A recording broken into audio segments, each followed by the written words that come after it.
تحریک انصاف نے آزاد کشمیر الیکشن کا بائیکاٹ کرنے کا فیصلہ کیا ہے۔ آپ کے خیال میں یا جو آپ کی ذاتی رائے ہے، آپ کو لگتا ہے کہ پاکستان تحریک انصاف کا یہ فیصلہ درست ہے؟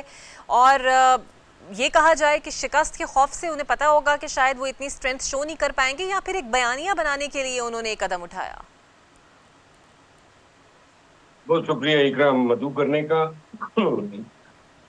بہت سے فیصلوں کی طرح پی ٹی آئی کے جو ماضی میں حالیہ 3 سالوں میں ہوئے ہیں، جس طرح کے بی میں بجٹ کی لوکیشن ہوئی ہے، 300 ارب روپے جو ہیں ایسے لوگوں کو دیے گئے ہیں بائی نیم، جن کا نہ ایم پی اے کو پتہ ہے نہ ایم این اے کو پتہ ہے۔ تو ایسے ہی فیصلے ہیں، یہ بائی کاٹ جو ہیں آزاد کشمیر کا، لگتا یہ ہے کہ شاید قیادت جو ہے وہ تکلیف گوارا نہیں کرنا چاہتی تھی اے جے کے میں کمپین کرنے کی، کیونکہ وہاں پکڑ دھکڑ ہونی تھی، اس کے لیے تکلیف اٹھانی تھی، اس کے لیے جو ہے محنت کرنی تھی، تو شارٹ راستہ ڈھونڈا ہے۔ اور یہ ان کا خیال یہ ہوگا کہ ایکشن کمیٹی کے ساتھ ان کی سالیڈیرٹی بھی ہو جائے گی اور اس فیصلے کو شاید کوئی قبولیت مل جائے گی اور لوگ بائیکاٹ کر لیں گے۔ میں اس سے بالکل برعکس سمجھتا ہوں۔ میں یہ سمجھتا ہوں کہ ماضی میں تاریخ میں جن سیاسی پارٹیوں نے الیکشنز کا بائیکاٹ کیا ہے، ان کو دہائیاں لگی اس لاس سے ریکور کرنے میں۔ اگر پاکستان تحریک انصاف وقتی احتجاج کے طور پہ یہ فیصلہ کر بیٹھی ہے اور اس کی کوئی پالیسی نہیں ہے کہ اس احتجاج کو ایک حکمت عملی کا ذریعہ بنا دیں اور اس تحریک کو یا اس احتجاج کو جو ہے ایک حکمت عملی کے تحت آگے بڑھائیں، اگر یہ کوئی اور نظر بھی ہوتا ہوا نظر نہیں آ رہا ہے، تو میرا خیال یہ ہے کہ جو لوگ پی ٹی آئی کے ٹکٹوں کے آج خواہش مند ہیں، حتیٰ کہ وہ لوگ جو پارلیمانی کمیٹی میں ہیں، وہ بھی نظر آئیں گے کہ دوسری پارٹیوں کے ٹکٹ مانگتے پھرتے نظر آئیں گے، اور پارٹی جو ہے وہ عوامی سطح پہ آزاد کشمیر میں عوام کے ساتھ تعلق ہو جائے گا، تنظیمی ڈھانچے کو انتہائی نقصان پہنچے گا۔ اور میرا خیال نہیں ہے کہ یہ کوئی سیاسی فیصلہ ہے، یہ جس طرح چودراہٹ پر مبنی فیصلے ہیں، ضد، انا، ہٹ درمی، تو یہ بھی ایک ہے۔ آپ نے اگر اس سسٹم کو لیجیٹیمیسی نہیں دینی ہے، جو ریزن بتایا جاتا ہے، تو جو 8 فروری کے الیکشن کا مینڈیٹ چوری ہوا، اس میں تو ابھی تک ہم ایوانوں میں بیٹھے ہیں۔ تو مروت صاحب، آپ اب نے چونکہ آپ کہہ رہے ہیں کہ درست فیصلہ نہیں ہے، تو اس سے تو ظاہری بات ہے پی ٹی آئی کا جو ووٹر ہوگا، سپورٹر ہوگا، وہ دوسری جانب راغب ہو جائے گا۔ ویسے بھی آئی پی پی حیران کن طور پر اپنے لوگوں کو بڑا اٹریکٹ کر رہی ہے، لوگ دھڑا دھڑ جا بھی رہے ہیں وہاں پہ۔ آئی پی پی جو ہے گلگت بلتستان میں جو الیکشن ہوئے ہیں، اور جو انہوں نے کہا جی پی ٹی آئی کے لیڈر نے کہ ہم 10 سیٹیں جیت گئے اور وائٹ پیپر جاری کریں گے، وہ 1 مہینہ سے زیادہ ہو گیا، ابھی تک وائٹ پیپر نہیں آیا ہے۔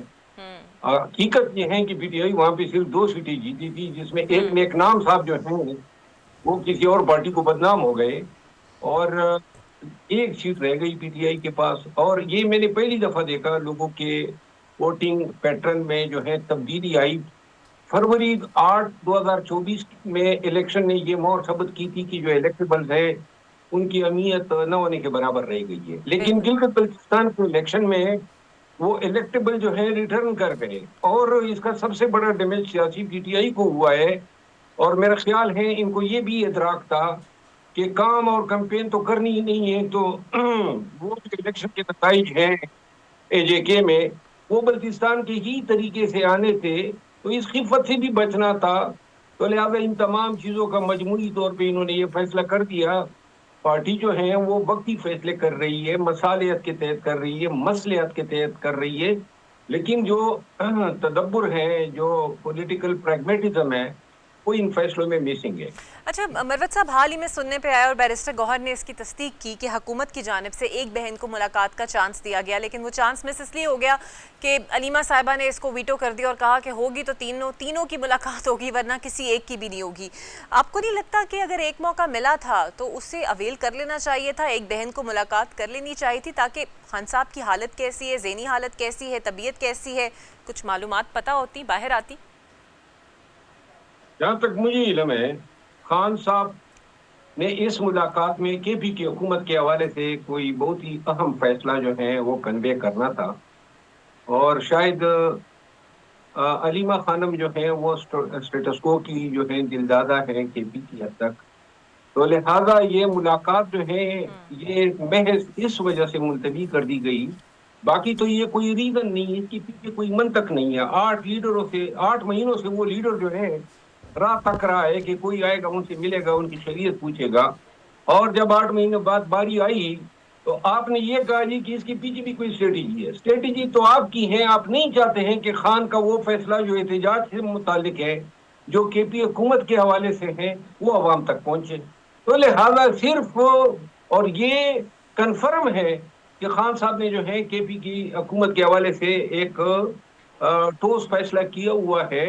اور چونکہ یہ سوٹ نہیں کرتا ہے ان لوگوں کو جو ملاقات ہونے یا نہیں ہونے دیتے ہیں، جو علیمہ خانم ہے اینڈ پارٹی، وہ نہیں چاہتے ہیں کہ یہ فیصلہ جو ہے باہر آ جائے. اور کیا اسی لیے یہ باتیں آئی تھی کہ بانی چاہتے تھے کہ وہ بیرسٹر سیف سے ملیں، کہ کے پی سے ریلیٹڈ انہوں نے کوئی پیغام انہیں دینا تھا، یا پھر وہ چاہتے تھے کہ کوئی راستہ نکالا جائے بیرسٹر سیف کے ذریعے، کیونکہ ظاہری بات ہے ان کے تعلقات اچھے ہیں اسٹیبلشمنٹ کے ساتھ، شاید بانی مایوس ہو گئے ہوں اس موجودہ قیادت سے؟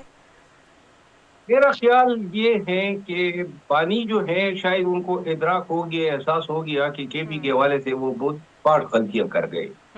اور بیرسٹر سیف کو بلانے کے پیچھے مقصد یہی ہے. بیرسٹر سیف اس کابینہ کا حصہ تھے جس کو ڈیزالو کیا گیا علی امین خان کی سربراہی میں، جو کیبنٹ تھی.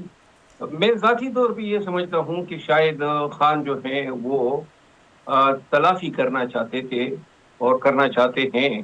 تو ملوت صاحب، چاہے سہیل آفریدی ہوں، شفیع جان ہوں، مینا خان آفریدی جیسے لوگ ہوں، ان کے دعوے تو بہت بڑے تھے کہ جناب احتجاجی سیاست ہوگی، پی ٹی آئی متحرک ہوگی، لیکن ایسا کچھ نظر نہیں آیا. پہلے تو ملاقاتیں ہوتی تھی، رہائی کی بات ہوتی تھی، اب تو رہائی کہیں دب گئی اور بات ہی صرف ملاقات کی ہوتی ہے، اور حالات مزید خراب ہوئے ہیں پی ٹی آئی کے لیے. یہ اللہ تعالیٰ نے ایک موقع دیا ان تمام نوجوانوں کو جن کے نام آپ نے گنوائے، کہ وہ تاریخ میں اپنے لیے ایک نام رقم کریں. ایک پلیٹ فارم ان کو ملا پاکستان تحریک انصاف کی شکل میں، وزارت اعلیٰ جیسا منصب ملا، وزارتیں ملی، اور سب سے بڑھ کر پاکستان کے طول و عرض میں پھیلی ہوئے کروڑوں عوام ملے. اور اگر وہ یہ چاہتے کہ اس کو اسپیئر ہیڈ کرتے، لیڈ کرتے، تو وہ بہت اچھی طرح سے کر سکتے تھے. لیکن مجھے افسوس سے کہنا پڑتا ہے کہ پہلے تو آتی ہی انہوں نے بلند بانگ دعوے کیے، لیکن اس کے برعکس جو ہے انہوں نے پالیسیاں اپنائی. اب تو تقریباً 9 مہینے ہو گئے ہیں، تو لہذا وہ تمام امیدیں دم توڑ چکی ہیں جو ان سے وابستہ تھی. اور میرا خیال نہیں ہے کہ ان سے اب مزید کسی کی کوئی توقع رہی ہے. بالکل صحیح. اور ایک اور اطلاع بھی ہے کہ مولانا فضل الرحمان نے تحریک تحفظ آئین پاکستان کا ساتھ دینے کے لیے کوئی بات کی ہے اچکزئی صاحب سے، کچھ پیغام رسانی ہوئی ہے، لیکن شاید اچکزئی صاحب اس بات کو لے کر ریلکٹنٹ ہے. آپ کو کچھ علم ہے وہ کیا بات ہے، کن شرائط پہ مولانا آنا چاہتے ہیں؟ میرا خیال ہے اچکزئی صاحب پرانے زمانے سے مولانا صاحب کی سیاست کو جانتے ہیں. مولانا صاحب جو ہیں اپنی کمٹمنٹ پہ اتنی دیر بھی نہیں ٹھہرتے ہیں جتنی دیر آدمی ایک جوڑا کپڑے پہ گزار لیتا ہے. تو لہذا اگر کوئی انہوں نے رابطہ بھی کیا ہوگا تو میرا خیال نہیں ہے کہ آنے والے دور میں جو پی ٹی آئی جس سسٹم میں جہاں پہ کڑی ہے کوئی توقع ہو سکتی ہے. کیونکہ میں آپ کو بارہا یہ واضح کر چکا ہوں کہ پی ٹی آئی اگر مشکلات سے نکلتی ہیں تو سب سے بڑا ڈیمیج پاکستان میں اگر کسی ایک سیاسی قوت کو ہے تو وہ مولانا صاحب ہے.